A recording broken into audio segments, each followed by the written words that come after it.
Salut à toi, c'est Chinois.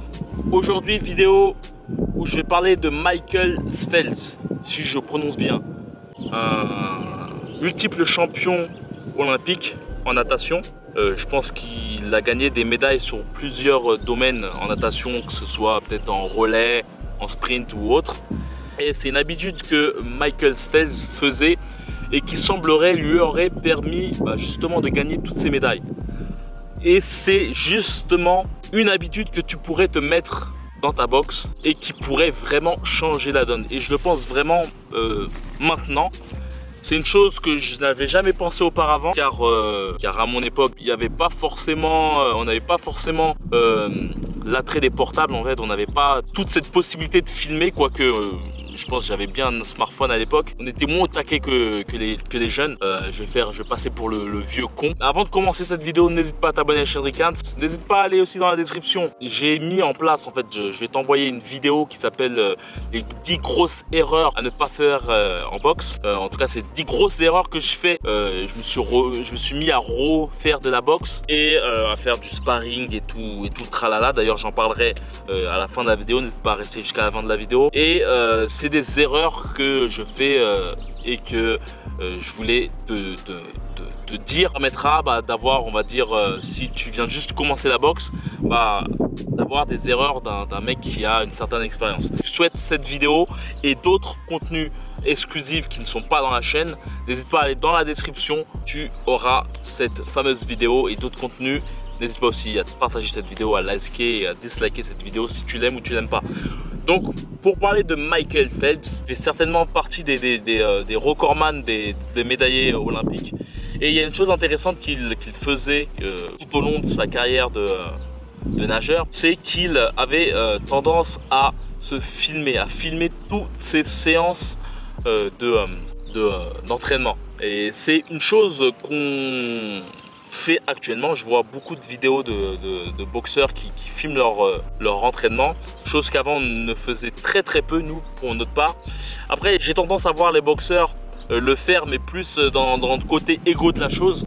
Et en fait, Michael Phelps, ce qui est intéressant, c'est que à chaque entraînement, en fait, il filmait, il regardait chaque entraînement avant de dormir et il analysait ces fameux entraînements.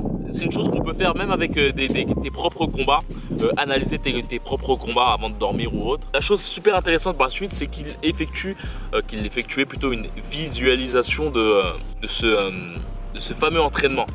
Il effectuait un exercice de visualisation.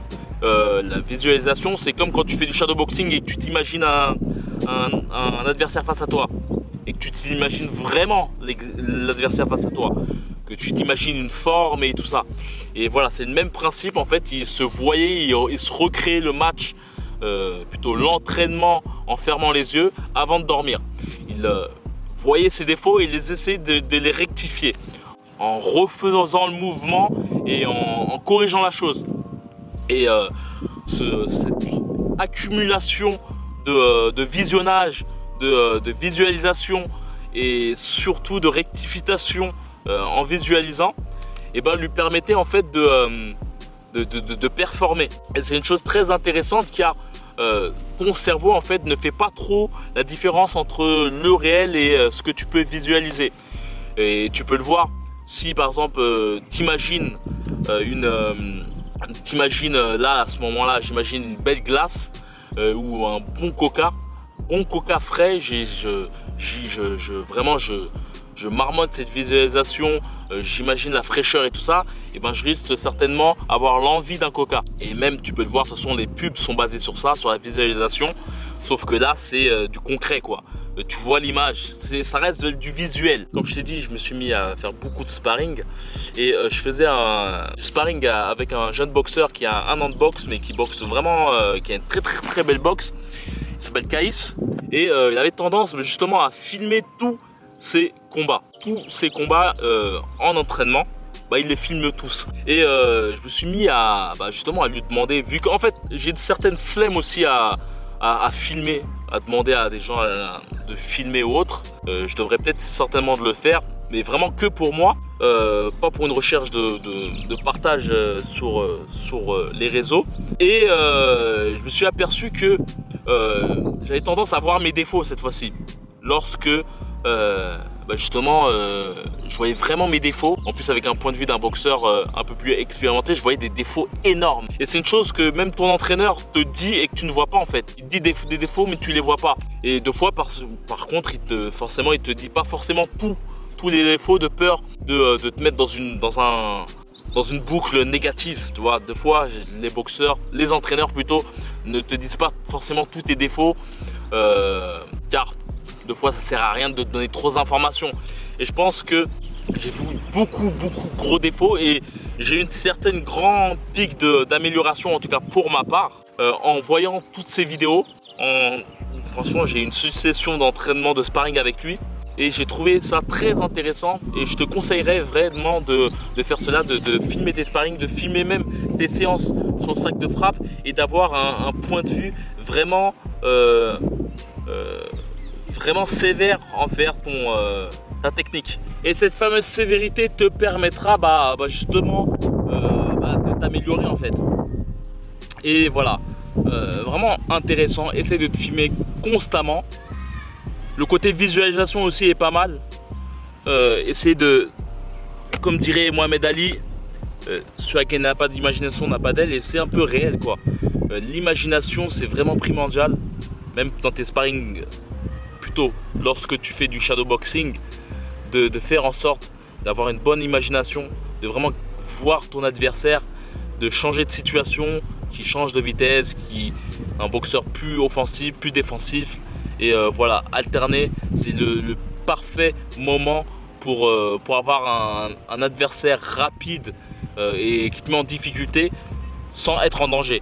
C'est pour ça qu'il faut essayer d'être un peu fou dans ses pensées. Et voilà, le côté aussi visualisation, ça je l'ai pas fait, mais visualisation de voir tes défauts après avoir vu ces fameux sparring ou ces séances sur sac de frappe, de visualiser tout cela en fermant les yeux par la suite, en te corrigeant d'un point de vue assez subtil, mais pourquoi pas le faire.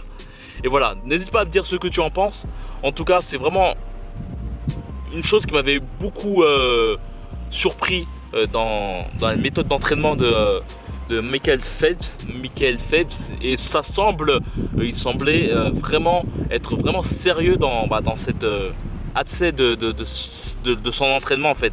C'est vraiment un domaine très sérieux dans son entraînement. Et voilà, comme je t'ai dit auparavant, il y a une vidéo spéciale exclusive que je mets pas sur YouTube.